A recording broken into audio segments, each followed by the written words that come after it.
공의의 왕의 통치의 결과는, 공의의 결과가 그것입니다. 화평이고 안전이고 평안입니다. 여러분, 화평의 은혜를 누리시기를 바랍니다. 평안과 안전의 은혜를 누리시기를 바랍니다. 근데 이 은혜는 누구를 통해서 오느냐? 바로 공의의 왕이신 예수 그리스도를 통해서 이루어지는 것입니다. 그런데 이런 공의의 왕을 모르니까 결국은 어떤 사람들이 이런 화평과 평안을 누리지 못하느냐? 이제 오늘 9절에 보면 너희 안일한 여인들아, 그런 얘기를 합니다. 안일한 여인들, 일어나 내 목소리를 들을지어다. 너희 염려 없는 딸들아, 내 말에 귀를 기울일지어다. 안일하다, 우리가 흔히 무사안일주의 그런 표현을 쓰잖아요. 안일하다. 이 안일하다는 얘기는 이 사람도 걱정이 없는 사람이에요. 그런데 믿음으로 걱정이 없는 사람하고 안일함으로 걱정이 없는 사람하고 겉으로 볼 때는 잘 모를 수가 있습니다. 뭐 어떤 환난과 핍박이 있는데도 뭐 괜찮아 그냥 넘어가는 사람이 있는데, 두 가지예요. 안일해서 그런 건지 하나님의 말씀 때문에 확신 속에서 나오는 두려움이 없는 담대함인지, 둘 중에 하나예요. 여러분은 두려움이 없는 생활을 사십니까? 두려움이 없는 생활을 살려고 할 때 그것이 안일함에서 오느냐 믿음에서 오느냐, 이거 우리가 살펴봐야 됩니다. 그래서 공의의 왕이 통치를 하시는데 이 공의의 왕의 통치로 말미암아 진짜 화평이 이루어지고 또 안전과 평안이 이루어져야 되는데, 이것을 누리지 못하는 유다 백성들, 그들을 향해서 선지자가 지적하는 것이 바로 이것입니다. 너희 안일한 여인들아, 일어나 내 목소리를 들을지어다. 그래서 이 안일하다는 얘기는 뭐냐 하면, 나중에 이제 이사야 다음에 예레미야 선지자가 유다가 멸망당해 갈 때에 그 당시에 실제로 그 안일한 사람들의 얘기가 나오는데, 예레미야 8장 11절에 보면 그들이 딸 내 백성의 상처를 가볍게 여기면서 말하기를 평강하다 평강하다 하나 평강이 없도다. 이 상처가 있는데 이 상처가 막 속으로 골마 들어가고 뭔가 나중에는 막 암도 될 것이고 뭔가 큰 어떤 문제가 있는 그런 상처인데도 불구하고 제사장들이 딱 살펴보더니 괜찮아 평강에 아무 문제 없어, 괜찮아, 잘 될 거야 그 얘기예요. 그 말을 들은 사람들은 어떻게 될까요? 잘 될 줄 알고 착각하고 사는 거죠. 진짜 그 문제가 무엇이고 어떻게 해야 살아나는지 근본적인 문제를 해결하지 못하고 그들은 그냥 가볍게 생각을 합니다. 평강하다 아무 문제 없다 괜찮다. 이 안일함이라고 하는 것은 바로 이런 사람들이에요. 우리는 이 안일함이 어디에서 나오느냐 하는 것을 잘 이해를 해야 됩니다. 그래서 결국 나중에 예레미야 당시 마지막, 이제 예레미야는 우리 유다 나라가 망하고 바벨론의 70년 포로가 될 것이다 하는 그런 예언을 막 함으로써 자기 백성들에게 많은 미움을 당합니다. 그때에 거짓 선지자들이 일어납니다. 하나냐 같은 거짓 선지자는 예레미야 28장 11절에 보면 모든 백성 앞에서 하나냐가 말하여 이르되 여호와께서 이와 같이 말씀하시니라, 내가 2년 안에 모든 민족의 품에서 모든 목에서 바벨론의 왕 느부갓네살의 멍에를 이와 같이 꺾어버리리라 하셨느니라 하며 선지자 예레미야가 자기 길을 가니라. 하나냐는 뭐라고 얘기합니까? 2년 내에 이 바벨론 왕의 목을 꺾어버릴 것이다. 그리고 그 멍에, 이스라엘 백성들의 그 멍에를 꺾어버리고 그들이 자유를 얻게 될 것이다. 유다는 한 번만에 망한 것이 아니라 1차 포로, 2차 포로, 그리고 마지막 3차 포로가 돼요. 그러니까 마지막 포로를 남겨두는 상태에는 이미 포로로 가 있는 사람들이 있어요. 다니엘도 포로로 가 있고 에스겔도 포로로 가 있고, 그런 포로로 가 있는 사람들 속에서 이 예레미야가 외치는 것은 우리 유다는 바벨론에 의해서 망하고 70년 동안 포로될 것이다 하고 하나님의 말씀을 선포하니까 하나냐 같은 사람은 그게 아니고 2년 안에 돌아올 거야. 여러분은 어떤 말에 아멘 하시겠습니까? 70년 만에 마칠 것이다 하면 아멘 하시겠습니까? 2년 만에 마칠 거다 하면 아멘 하시겠습니까? 우리가 대부분 예수를 믿노라 하면서도 뭘 믿느냐 하면 자기 희망사항을 믿고 살아요.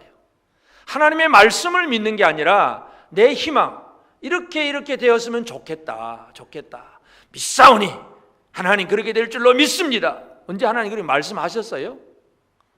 하나님이 말씀하신 것을 믿어야 되는데 많은 사람들이 자기 믿고 싶은 걸 믿고 있어요.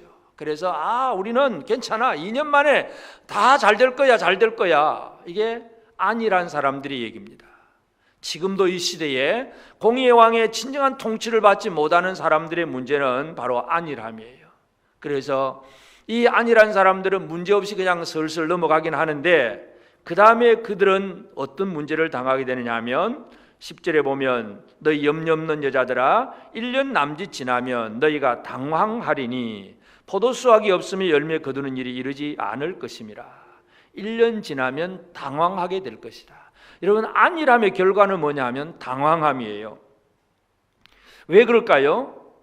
안일한 사람은 어떤 식으로 살아가느냐 하면 봄이 되었는데도 씨를 뿌릴 생각을 안 해요.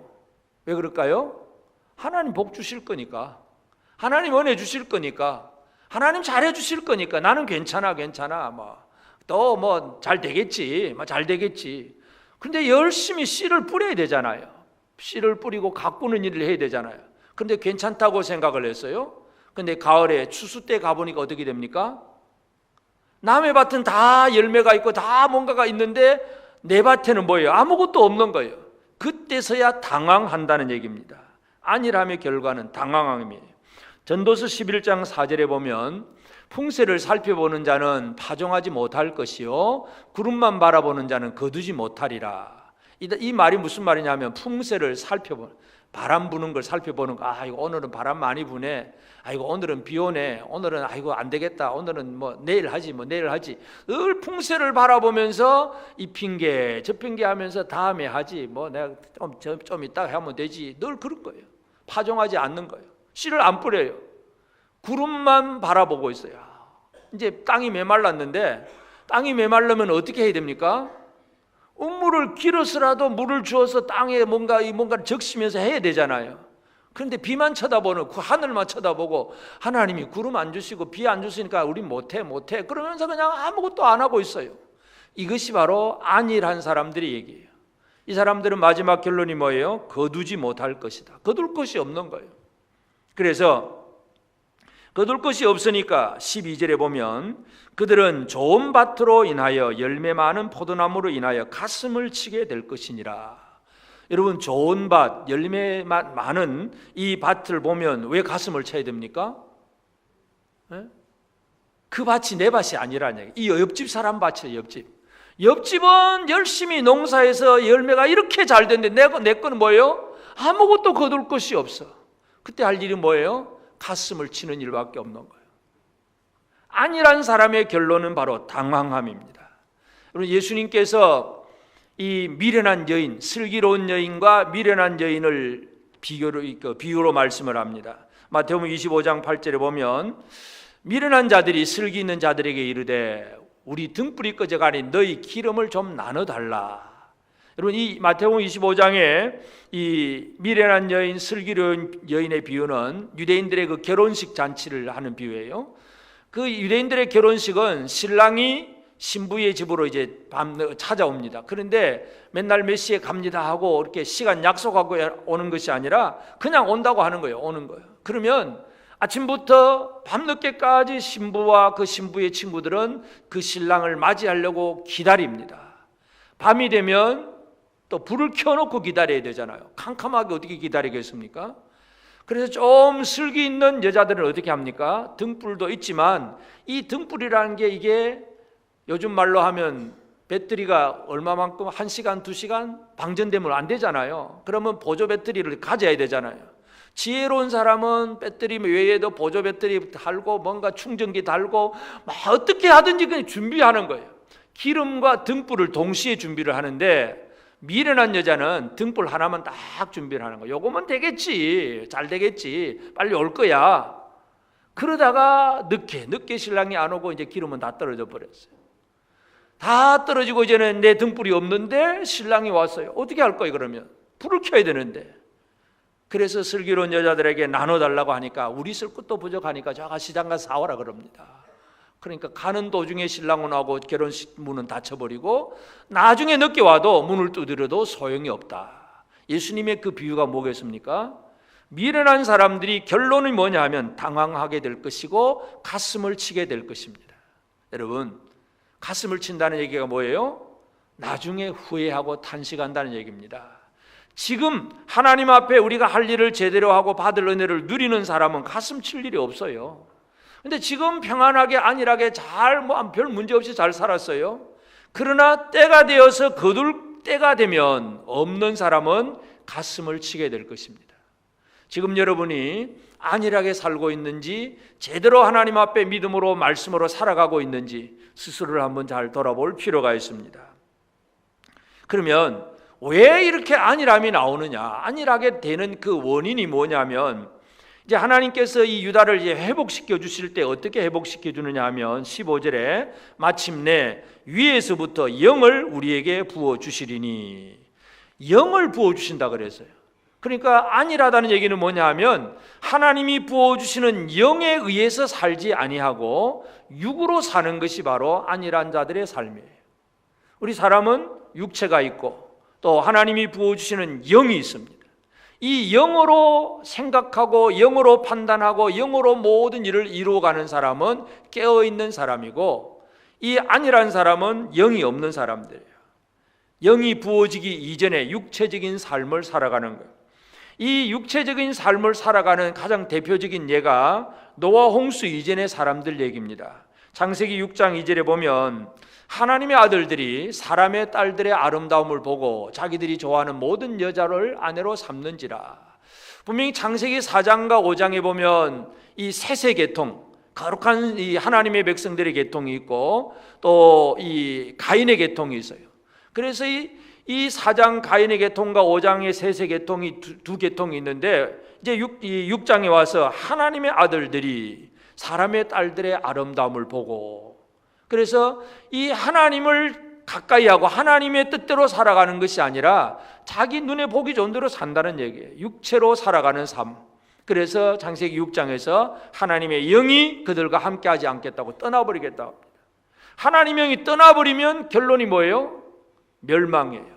노아 홍수, 온 세상이 물로 다 뒤집혀서 노아 방주 속에 들어간 8명의 식구만 살아납니다. 몇십억이 되었는지 몇 억이 되었는지 그 인구 숫자는 모르지만 하여튼 엄청난 사람이 죽습니다. 여러분, 안일하게 살고 하나님의 영이 없이 사는 삶의 결과가 바로 멸망이라는 얘기입니다. 그래서 이 육신적인 눈에 보이는 것, 지금 유다 백성들, 유다 지도자들이 어떻게 살아갑니까? 아수르가 쳐들어오니까 문제를 어떻게 해결합니까? 하나님 앞에 나가는 게 아니라 저 애굽에 가서 도움을 요청을 하는 거죠. 애굽 사람이 우리를 좀 도와주면 좋겠다. 거기에다가 사제를 보내고 사신을 보내고 막 예물도 보내고, 또 북쪽에서 쳐들어오면 또 남쪽에서 쳐들어오면 북쪽에 가다 예물을 갖다 바치고, 하나님을 바라보지 아니하고 육신적인 생각과 판단으로만 살아가는 사람들, 이게 바로 영이 없는 사람들의 얘기예요. 영이 죽어버린 사람들. 그러므로 안일함이라고 하는 것은 바로 그러한 사람들 속에서 나타나고, 그래서 그 모든 사람들 결론이 뭐냐면 13절에 보면 내 백성의 땅에 가시와 찔레가 나며 희락의 성을 기뻐하는 모든 집의 날이니 대저 궁전이 폐한 바 되며 인구 많던 성읍이 적막하며 오벨과 망대가 영원히 구렬이 되며 들나귀가 즐기는 곳 양떼의 초장이 되려니와. 궁전이, 그 화려하던 궁전이 이제는 들나귀, 양떼들이 드나드는 그런 구렬이 되어버린다는 것입니다. 완전히 파괴되어 버리는 것. 하나님의 영으로 살지 아니하고 육신적인 생활을 살아가면서 그냥 자기는 잘한다고 살아요. 이렇게 하면 될 거야, 저렇게 하면 될 거야 하지만 하나님의 말씀대로 살지 못하는 그 사람들의 얘기입니다. 그래서 공의로 통치하는 왕을 말씀하지만 사람들은 이 공의로 통치하는 왕의 통치를 제대로 안 받고 있습니다. 그러면 오늘 우리는 이 공의의 왕이 어떻게 통치하시는가를 잘 이해를 해야 됩니다. 첫째로 공의의 왕은 어떤 법칙을 가지고 통치를 하는, 첫째는 은혜의 법으로 통치를 하세요. 은혜라고 하는 거 우리가 다 잘 알다시피 하나님께서 거저 주시는 선물이에요. 자, 지금 이 백성들에게 이 공의의 왕이 하는 일 자체가 뭐냐 하면 9절에서 일어나 내 목소리를 들을지어다, 내 말에 귀를 기울일지어다. 이 안일한 여자들에게, 안일한 유다 백성들에게 하나님이 하시는 일이 뭐예요? 말씀을 들려주는 거예요. 내 목소리를 들을지어다, 내 말에 귀를 기울일지어다. 이게 바로 주의 은혜라고 하는 것입니다. 여러분, 은혜가 무엇입니까? 우리에게 아직 말씀이 들려주고 있다는 것, 이것은 주님의 은혜입니다. 우리가 하나님의 말씀을 들을 수 있다는 것, 이거 얼마나 큰 은혜인지 몰라. 이것을, 이 은혜의 가치를 알고 사는 우리가 되어지길 바랍니다. 은혜라고 하는 것은 일방적이에요. 우리가 뭔가 이것저것 만들어내서 하는 게 아니에요. 우리는 그냥 내 생각으로 이러면 되겠지, 저러면 되겠지. 우리는 안일하게 살고 있는데 그냥 하나님의 은혜는 그냥 부어주시는 거예요. 내 말을, 내 목소리를 들을지어다. 이제 그때부터 안 들으면 그것이 큰 문제가 되겠지만 말씀이 들려지는 그 자체는 하나님 백성들에게 주신 은혜예요. 그래서 공의의 왕은 은혜의 법칙으로 통치하시면서 뭔가 문제 있는 사람들에게도 여전히 지금도 말씀하고 계십니다. 여러분들에게, 저와 여러분들에게 하나님은 지금도 말씀하고 계세요. 예수 그리스도는 이 땅에 무엇으로 오셨습니까? 말씀이 육신이 되어서 하나님의 말씀을 우리에게 들려주신 분이 바로 예수 그리스도입니다. 그래서 이 은혜라고 하는 것은 일방적인 은혜예요. 그냥 우리 힘으로 한 게 없어요. 이스라엘 백성들이 애굽에서 나와서 광야를 통과하고 이제 가나안 땅에 들어가게 될 때에 그 땅을 어떻게 차지할 수 있느냐, 차지하면서 그들이 누릴 것에 대해서 신명기 6장 11절에 보면 이런 약속을 합니다. 네가 채우지 아니한 아름다운 물건이 가득한 집을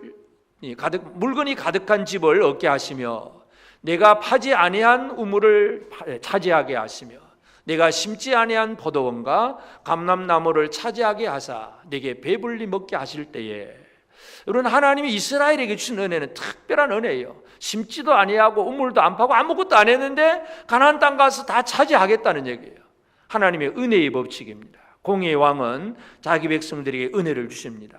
그래서 예수님은 제일 큰 은혜가 뭐냐 하면 제자들에게 주신 말씀이 마가복음 9장 4장 9절에 보면 또 이르시되 들을 귀 있는 자는 들으라. 귀 있는 자는 들으라. 예수님 많은 무리들이 모였을 때에 비유로 말씀을 해요.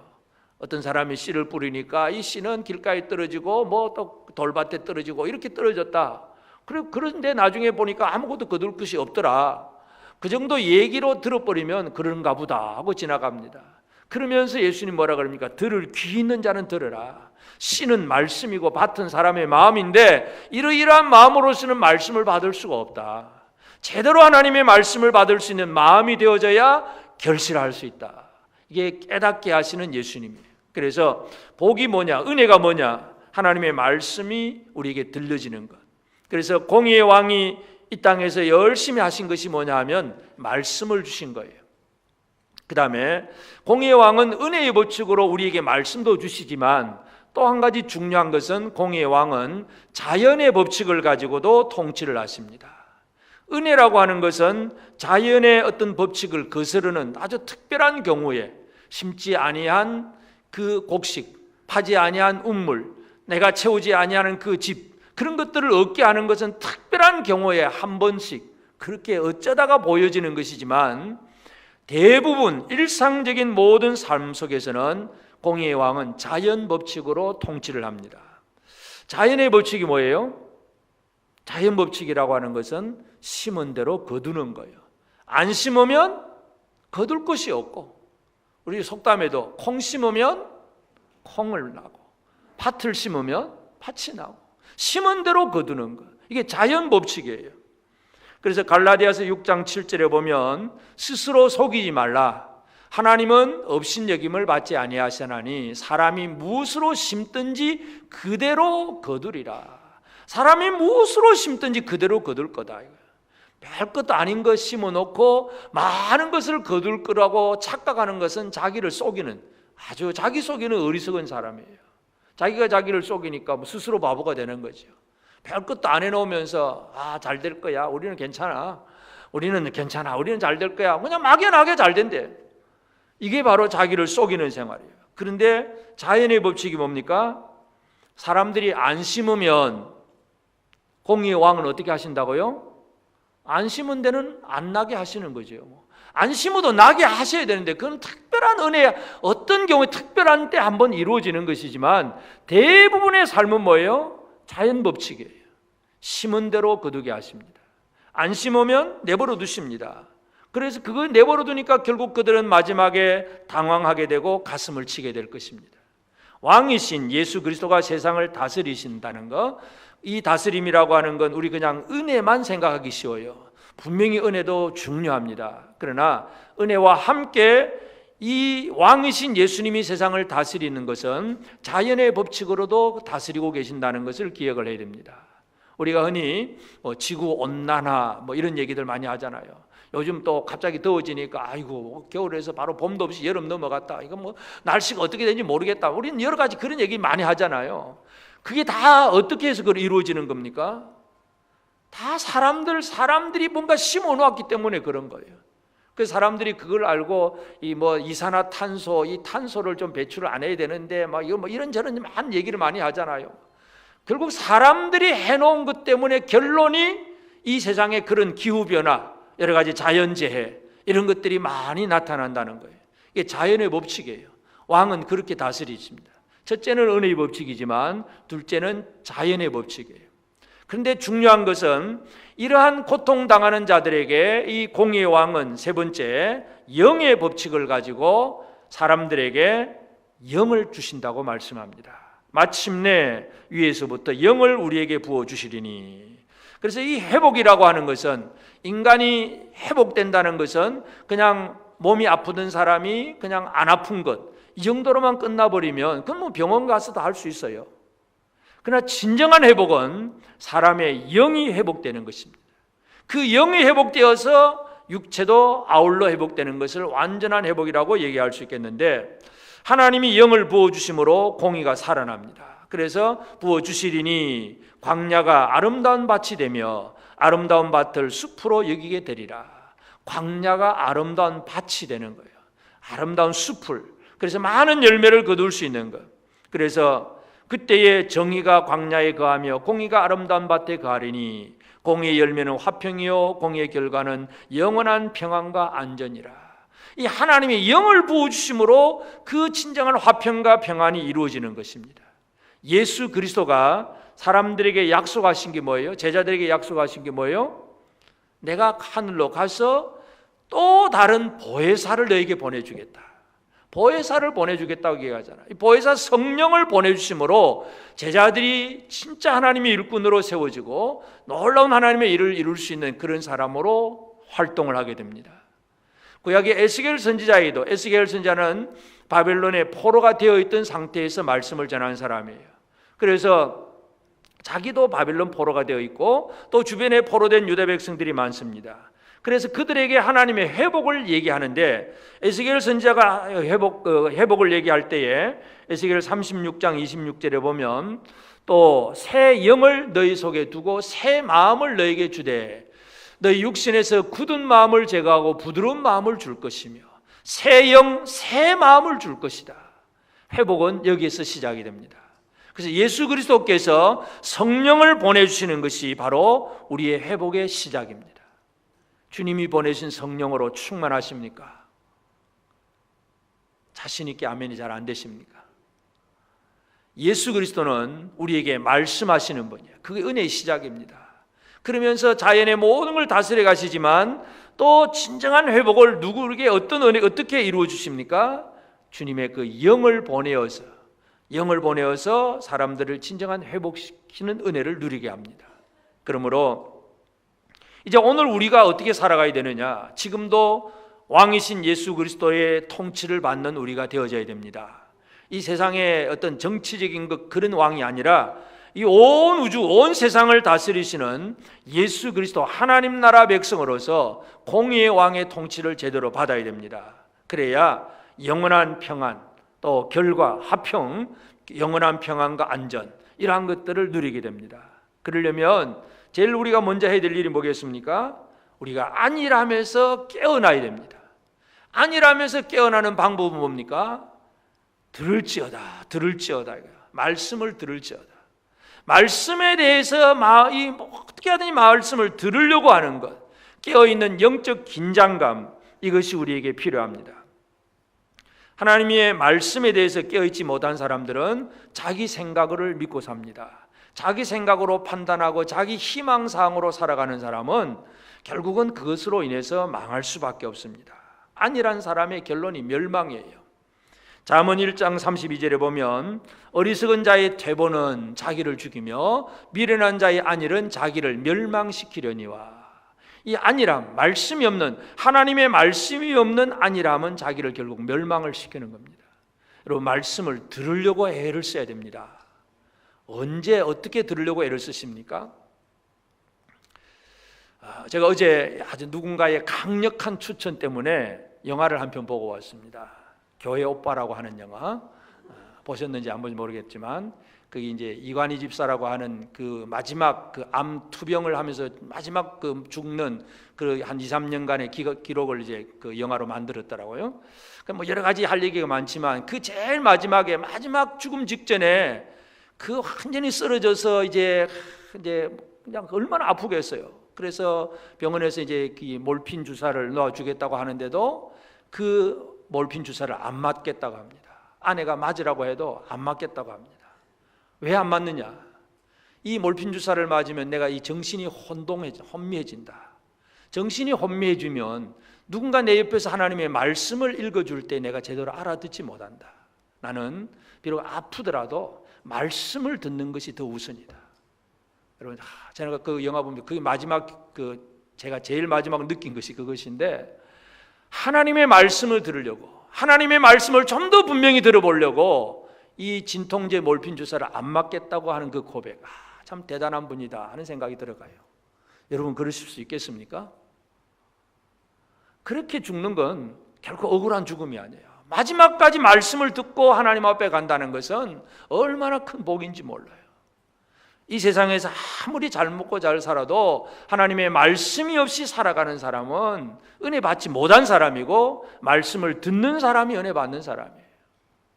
우리는 하나님의 말씀을 들어야 됩니다. 우리의 왕의 말씀을 들어야 됩니다. 왕의 말씀에 집중하고 왕의 말씀을 들어야 됩니다. 우리를 다스리신 왕이 오늘 우리에게 지금 뭐라고 말씀하십니까? 나보고 뭘 믿으라고 하시고 뭘 하라고 명령하십니까? 이 말씀을 들을 수 있어야 돼. 나 오늘 예배 드렸어. 이거 끝나버리면 아무 의미가 없는, 그처럼 안일함이 없어요. 나 오늘 교회 갔어. 뭐 설교 그걸 하긴 했는데 뭔지 잘 몰라. 기억 다 잊어버렸어. 이처럼 멍청하고 안일한 사람이 없어. 당황하게 될 것입니다. 말씀에 집중해야 되고, 나를 향하여 주신 하나님의 그 왕의 말씀을 들으려고 애를 써야 됩니다. 귀를 기울여서 주님의 말씀을 듣는 우리 모두가 되어지길 바랍니다. 들을지어다 그러잖아요. 들어야 돼요. 두 번째는 왕의 통치가 뭐예요? 자연의 법칙으로 통치하잖아요. 첫째는 은혜지만 두 번째는 자연 법칙이에요.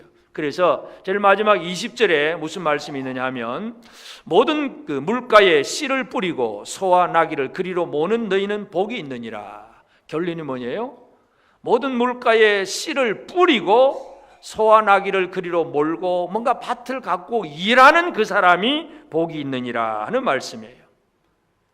여러분, 우리가 그냥 하늘에서 붕 뭔가 하나 툭 떨어지는 이 복이 아니에요. 우리는 이 땅에서 자연의 법칙 하에서 살아가는 사람들입니다. 그러면 자연 법칙 하에서 살아가는 사람들은 할 일이 있습니다. 나는 은혜 받았어, 나는 예수 믿으니까 잘 될 거야, 이 얘기가 아니라 지금 내가 해야 될 일이 무언가를 정확하게 알고 그 일에 온전히 열심을 내는 거예요. 사도 바울이 데살로니가 교회에다가 첫 번째 편지를 보낼 때에 그 데살로니가 교회 성도들이 많은 환난과 핍박, 어려움 속에 있었어요. 그래서 그 데살로니가 전서에는 예수님의 재림에 대한 얘기를 합니다. 우리 주님 다시 오실 거야. 견디라, 기다리라, 힘을 내라. 우리 주님 구름 타고 다시 오실 거야. 견디라, 힘내라. 이게 데살로니가 전서에서 예수님 재림의 임박성에 대해서 얘기를 합니다. 그런데 이 참 인간이, 예수 믿는 사람들도 마찬가지, 불신자 얘기가 아니에요. 데살로니가 교인 중에서 어떤 사람이 생겨났느냐 하면, 그 편지를 보고서는 예수님 다시 오신대, 빨리 오시는데, 그 예수님 다시 오실 건데 그러면 지금 내일 아침에 직장 출근할까요 말까요? 주님이 며칠 있다가 오실 것 같아. 그럼 직장에 나갈까요, 말까요? 며칠 있으면 예수님이 오실 것 같은데 씨를 뿌려야 말까요?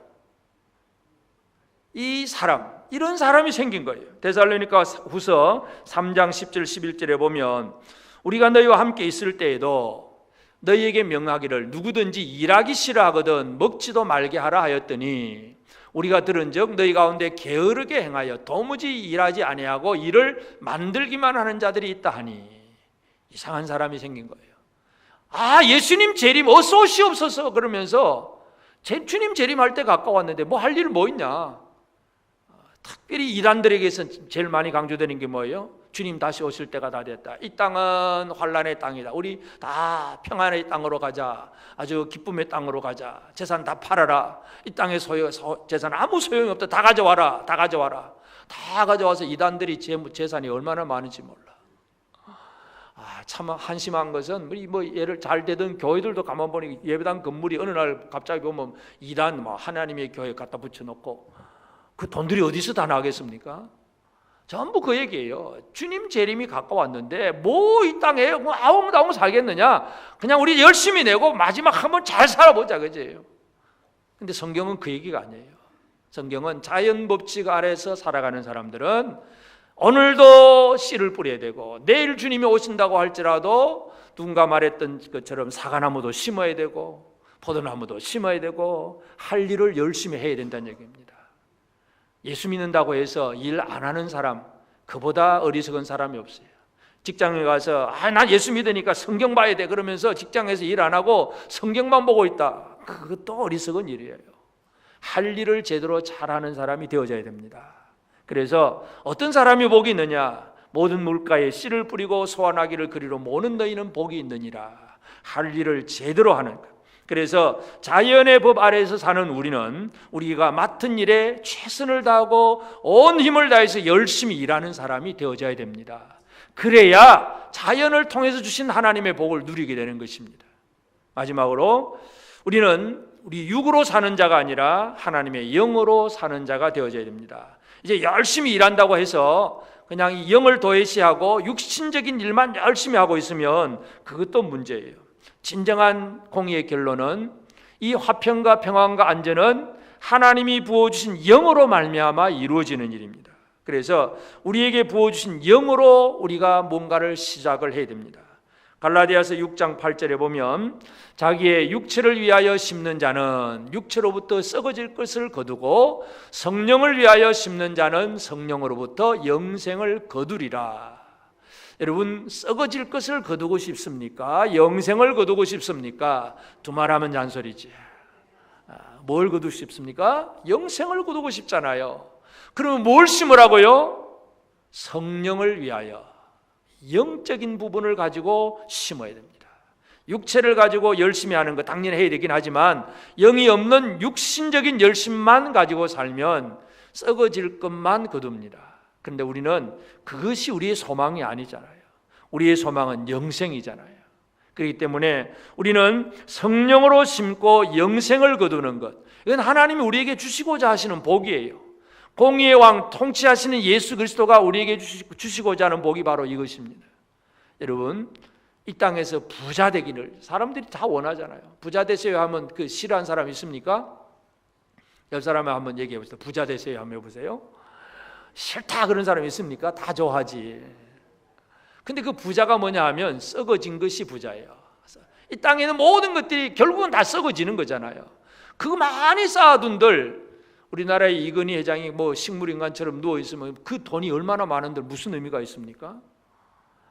여러분 우리에게 진짜 중요한 것은 바로 영생이잖아요.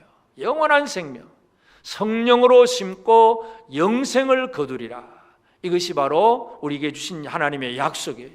그러므로 우리는 공의의 왕 예수 그리스도의 통치를 따라서 사는데 예수님 보내주신 그 성령으로 말미암아 성령의 인도하심, 성령의 감동, 성령의 이끄심을 따라서 영으로 판단하고 행동하고 살아가는 것, 이것이 우리에게 중요합니다. 오늘 우리가 드리는 예배도 마찬가지예요. 그냥 내 육신 몸뚱어리만 앉아서 예배 시간 참석하는 이것만 가지고 있어봐야 별 의미가 없습니다. 진짜 영으로 진리로 영이신 하나님 앞에 예배해야 합니다. 이게 영으로 심는 거예요. 그것이 하늘로부터 내리는 놀라운 은혜를 누리는 길입니다. 우리는 공의의 왕이 우리에게 주시고자 하는 것, 이것을 우리는 분명히 얻어야 됩니다. 사람들은 이 세상의 어떤 임금들, 세상의 대통령, 또 왕들, 누군가 통치를 하면 이 땅에 진짜 평화가 이루어지고 화평과 안전이 평안함 이런 것이 이루어질 줄로 그냥 그렇게 생각을 합니다. 그런데 이 세상의 왕은 절대로 이 모든 것들을 온전케 할 수가 없습니다. 예수 그리스도만이 진정한 화평이고 평안이고 안전입니다. 예수 안에서 이 복을 누리게 되기를 바랍니다. 공의의 결과가 화평이고 평안이고 안전입니다. 이것은 안일한 자는 결코 누릴 수가 없습니다. 말씀을 듣고 내게 주어진 일에 의해 최선을 다하고 그 부어진 성령으로 말미암아 살아가는 사람이 이 놀라운 공의의 결과를 누릴 수 있다는 거 기억하시면서 우리 여러분의 모든 삶이 이 예수 그리스도 안에서 진정한 화평이고 아무 염려 없는 평안이 되기를 원합니다. 모든 위험으로부터 보호받는 안전한 삶의 복을 꼭 받아 누리게 되기를 바랍니다. 아멘.